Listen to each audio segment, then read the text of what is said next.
നാളെ ഏപ്രിൽ 1-ാം തീയതിയാണ്. നമ്മൾ പറയും ഏപ്രിൽ ഫൂളെന്ന്. ഇന്ന് പലരും വൈകിട്ടൊക്കെ ഒരുപാട് കാര്യങ്ങൾ പ്ലാൻ ചെയ്യും. മാതാപിതാക്കളൊന്ന് ഫൂളാക്കാൻ, മക്കളെ ഫൂളാക്കാൻ, ഫ്രണ്ട്സിനെ ഫൂളാക്കാൻ.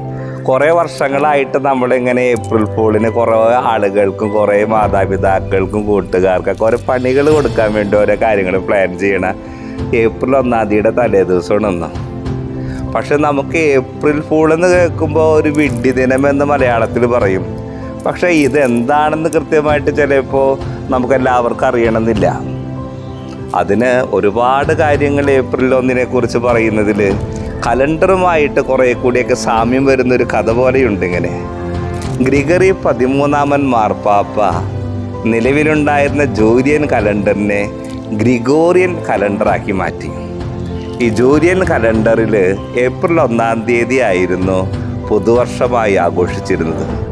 പരിഷ്കരിച്ച ഈ ഗ്രിഗോറിയൻ കലണ്ടറിൽ ജനുവരി 1-ാം തീയതി പുതുവത്സരമായി മാറി.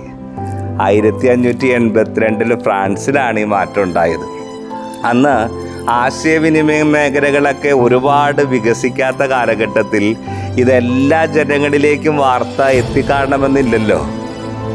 അപ്പോൾ വീണ്ടും പുതിയ വർഷങ്ങൾ വന്നപ്പോൾ ജനുവരി 1-ാം തീയതിയാണ് പുതുവത്സരമെന്നറിയാത്ത പല ആളുകളും ഏപ്രിൽ 1-ാം തീയതി വന്നപ്പോൾ പുതുവത്സരം ആഘോഷിച്ചു. അങ്ങനെ പുതുവത്സരം ആഘോഷം നടത്തിയ ആളുകളെയൊക്കെ മറ്റ് ആളുകളൊക്കെ ആക്ഷേപിച്ചും കളിയാക്കിയും വിഡ്ഢികളെന്നും വിളിച്ച ദിവസം പോലെയാണ് ഏപ്രിൽ 1. അങ്ങനെ ഒരു കഥയുണ്ട്. അവരെയാണ് ഏപ്രിൽ ഫൂളിലെ വിഡ്ഢികളെന്ന് വിശേഷിപ്പിച്ചത് ആ ആളുകളെയാണെന്ന്. നമ്മൾ പലരും വിഡ്ഢികളാക്കാനൊക്കെ ആയിട്ട് നമ്മൾ ശ്രമിക്കാറുണ്ട്, വാക്കുകൊണ്ടും പ്രവൃത്തി കൊണ്ടൊക്കെ. പക്ഷേ ഏപ്രിൽ 1-ാം തീയതി വരുമ്പോൾ ഇങ്ങനെ ചിന്തിച്ചു നോക്കിയേ, മറ്റുള്ളവരെ വിഡ്ഢികളാക്കാനോ സ്വയം വിഡ്ഢിയാകുന്നതിനേക്കാളും എത്രയോ നല്ലതാണ് മറ്റുള്ളവരെ ശ്രേഷ്ഠരായി കരുതുന്നത്.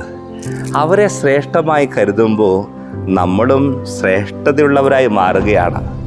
ആളുകളെയൊക്കെ വിഡ്ഢികളായി കാണാതെ കുറേ കൂടി ബഹുമാനത്തോടും ആദരവോടും കൂടി നമുക്ക് കാണാം. ദൈവം നമ്മളെ സമൃദ്ധമായി അനുഗ്രഹിക്കട്ടെ.